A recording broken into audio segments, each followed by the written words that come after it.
I want to talk to you about walking down another street. And this other street is a street in which you have an awareness that not only do you have a physical body, but you have come to believe that this physical body is who you are, and that you have locked yourself into these five senses and decided that whatever evidence they provide for you is how you identify and define your reality. By what I see, by what I hear, by what I smell, by what my life looks like, by how much money I have, by the stuff that I possess. And this is the world of the ego. And this is the world of the false self. The false self is the ego. The ego is the part of us that has come to believe that who I am is defined by these six things. Who I am is what I have. And so we spend a big hunk of our life attempting to get as much stuff as we possibly can. The Tao teaches something very different. Let go of everything you have. Ego teaches us you are what you have. The Tao teaches us let go of everything that you have. Do less and accomplish more. The second thing that the ego teaches us is that who I am is not only what I have, but who I am is what I do, what I accomplish.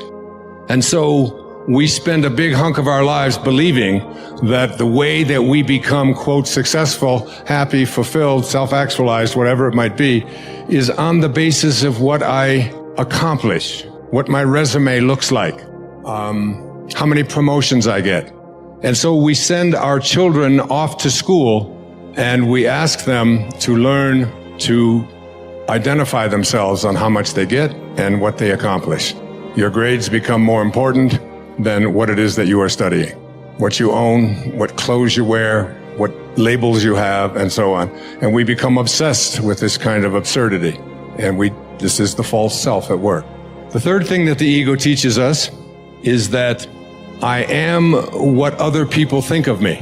I am my reputation. So becoming obsessed with our reviews, what people think of us, other people's opinions, getting the approval of others. We talk about peer group approval needs and so on. I have 8 children that aren't concerned about those things. They were never raised with that kind of a mentality. The whole idea of, trying to please other people was something that they consistently heard from their mother and myself, that this isn't important to us. We're not attached to that. And this kind of an attachment. So the Tao teaches us that what you think of me is none of my business. What the ego teaches us is that what you think of me is the most important thing that I have, and so I'll do whatever it is that I need to do in order to get you to agree with me, to like me, to approve of me, and so on. The fourth thing that the ego teaches us, this false self, is that who I am is separate from everyone else. And so we are raised in this world of the false self, which teaches us that we have to be in competition with everyone else. We have to defeat someone else. Being number one is the most important thing. And you see people doing this all the time at football games and you'll see it when the Olympics come up, that the gold medal is more important than anything else. And you'll see people weeping and sobbing over this idea that I have to be better than somebody else in order to be fulfilled in my life. The fifth thing that the ego teaches us is that I am separate not only from everybody else, but that I am separate from what's missing in my life. The Tao teaches us that there is no place that God is not. If there is no place that God is not, then God must be in you. And if there is no place that God is not, then God must also be in all that I perceive to be missing from my life. And therefore, in order to become a manifester and to attract into my life what I want, I simply have to realign myself. I have to rejoin. I have to yoga myself to God.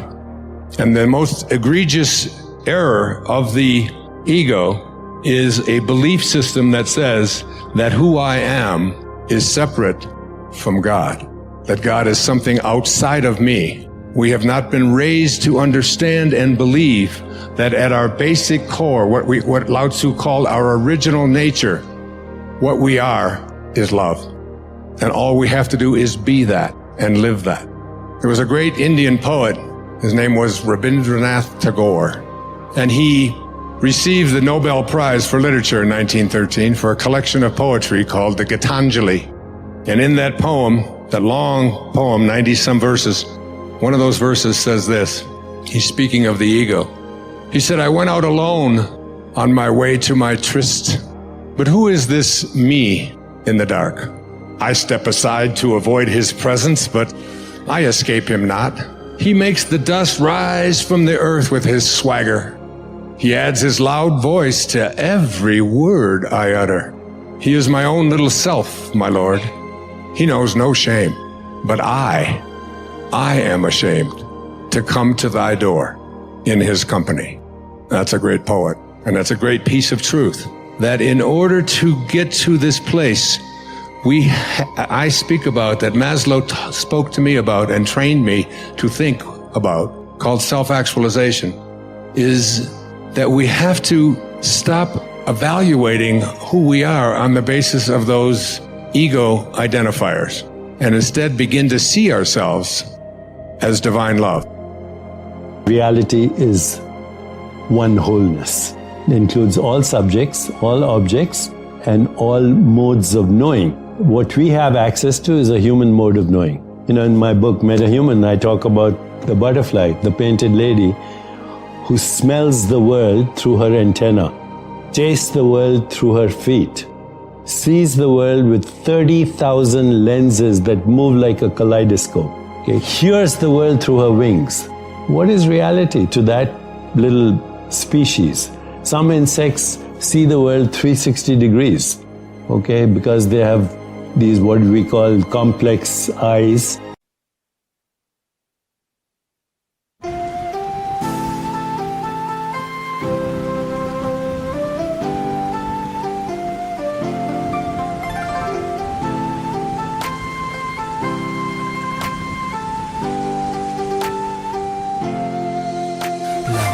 Trời đổ cơn mưa rào, em đi câu biệt ly còn chưa chào, quên môi hôn nắm say cái nắm tay, quên những ái ân lẫn giận hờn vừa trao, em ơi tình đầu còn nhiều bỡ ngỡ. Sao lại đành lỡ dở, anh không biết sóng bắt đầu từ đâu, nhưng sóng quá lớn thì cuộc yêu vỡ bờ. Em ơi giấc mộng chưa thành đã dở dang, ngậm đắng nuốt cay nhìn trời mà thở than. Có lẽ nhân duyên sắp đặt sự lỡ làng, anh không bằng lòng nhưng đâu thì gỡ gạt. Vài kỷ niệm nhật ký vẫn ghi chép, vài đoạn phim còn lưu lại chi tiết. Đớn đau nào não nề như khi biết đoạn kết thê lương trên dòng sông ly biệt. Em ơi chờ đợi cả thanh xuân như cánh hoa 10 giờ, vẫn y nguyên cảnh vật nhưng chúng ta bây giờ đây thành người thừa.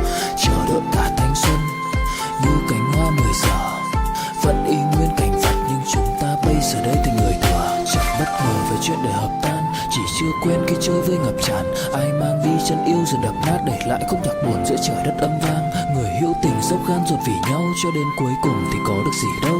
Đem cho đời phải trang sử bi sầu, giữ cho riêng mình một con tim dì máu. Đối diện câu chuyện độc thoại nội tâm, nhiều thứ anh cần học lại nội dung. Giá em ở đây trách móc phải lỗi lầm, thì cuộc đời anh các khóc lại đối xứng. Vì ai nên mang thanh xuân này vô định, kẻ hữu ý nhưng kẻ chỉ vô tình.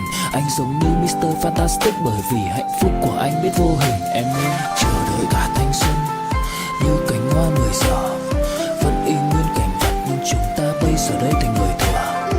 Chờ đợi cả thanh xuân như cánh hoa 10 giờ, vẫn y nguyên cảnh vật nhưng chúng ta bây giờ đây thành người thừa.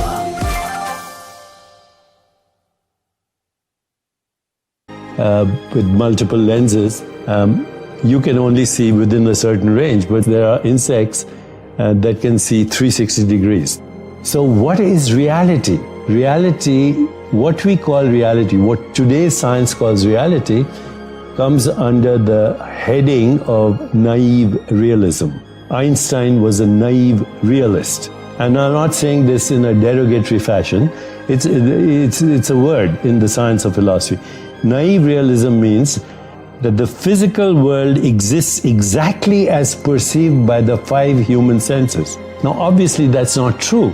Other species experience the world through different modes of sensory perception.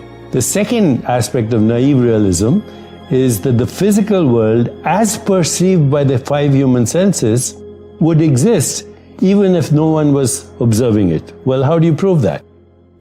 And firstly, it's naive because we know that the world is more than what is perceived by the five human senses. So this leads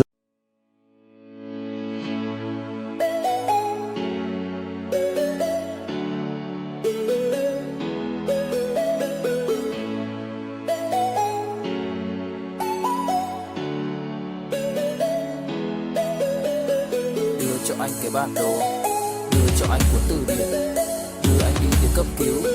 Kiện em, kiện em, kiện em, đưa cho anh cái bản đồ, đưa cho anh cuốn từ điển, đưa anh đi tìm cấp cứu. Kiện em, kiện em, kiện em.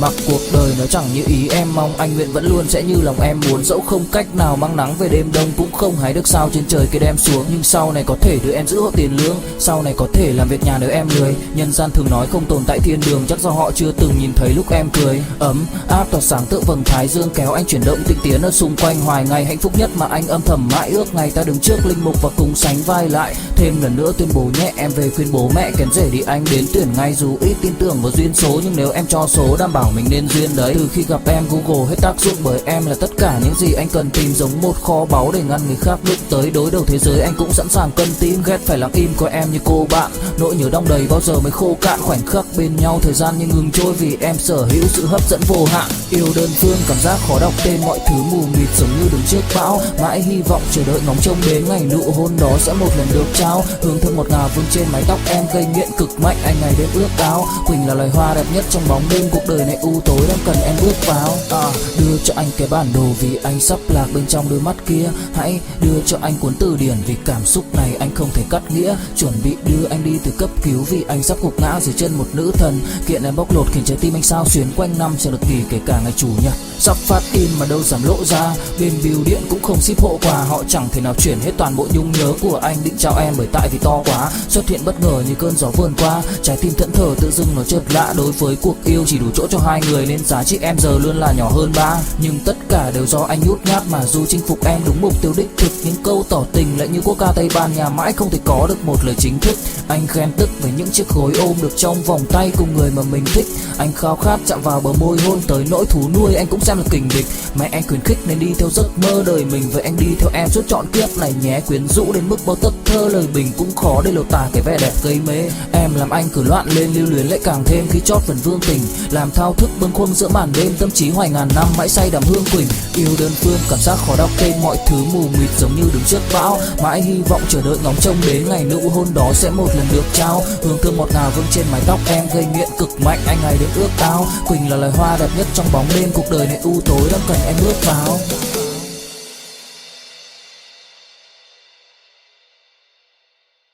us to a solution actually of the hard problem of consciousness, which is get rid of the idea that the world is physical. What we call of the world as physical, even your physical body, is a perceptual activity. And that perceptual activity for you and me is a human perceptual activity through human consciousness, not through bat consciousness, not through mosquito consciousness, not through plant consciousness, which would fit in with panpsychism.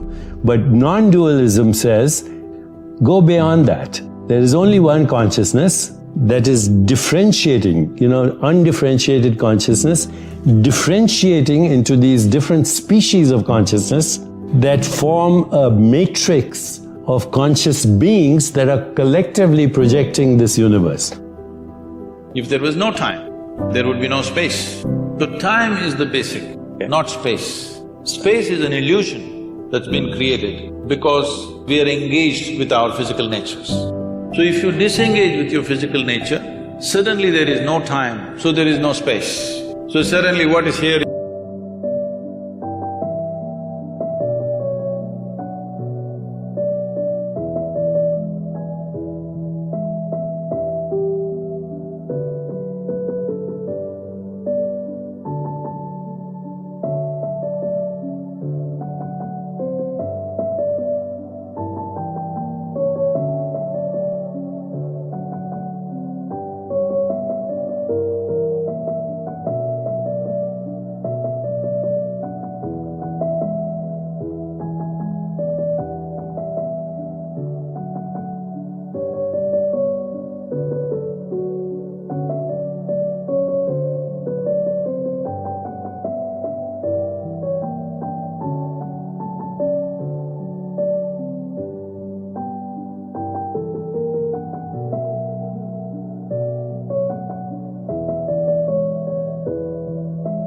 Is there, what is there is here. People think something miraculous has happened, nothing miraculous happened. It is just that you kept your accumulations aside for a moment, that's all. This needs to be understood. We have a common word both for time and space. We call it kala. Kala means time. Kala also means emptiness. So emptiness means space.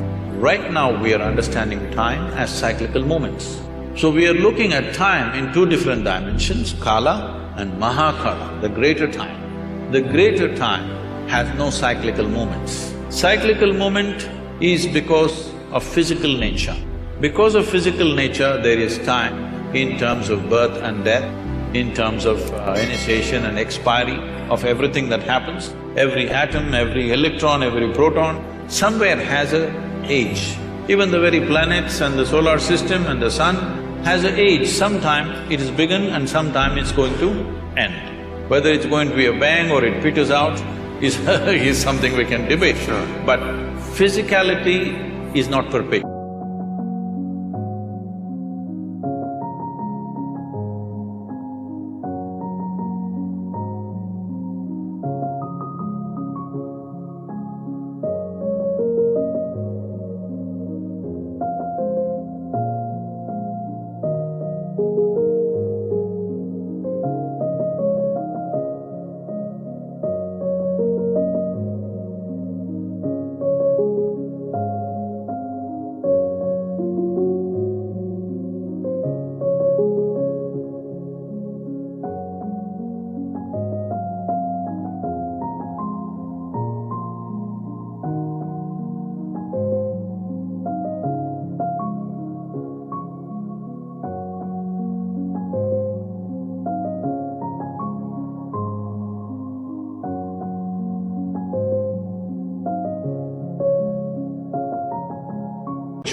It begins and ends.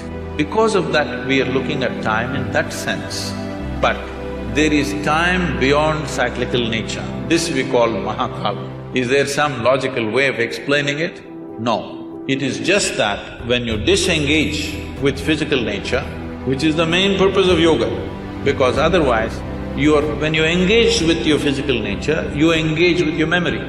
Your body is just memory, variety of memory. It is functioning in a particular way only because of memory.